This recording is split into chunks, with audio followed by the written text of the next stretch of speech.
সেটা নেই, ডিলিট করে দিয়েছে।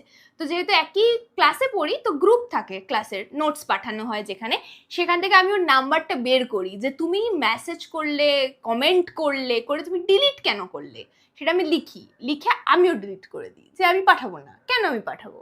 তো সেখানে হয়ে যায়। যেহেতু সেই মেসেজ করার জন্য আমি ফোন নাম্বারটা সেভ করেছিলাম, তারপরের দিন ছিল আমার বার্থডে, তো আমার বার্থডেরও মানে ফটোস ভিডিওস দেখে আমাকে হ্যাপি বার্থডে উইশ করেছিল। দেন আমি ওকে থ্যাংক ইউ লিখেছিলাম। দেন ও আমাকে বলেছিল যে তুমি খেতে চলো, আমরা দুজন কোথাও খেতে যাই। আমি বললাম না, আমি খেতে যাব না। তো বললো চলো জাস্ট খেয়ে বাড়ি চলে আসবো। তো আমি মাকে জিজ্ঞাসা করলাম, মা দেখো আমাকে খেতে যেতে বলছে, আমি কি খেতে যাব?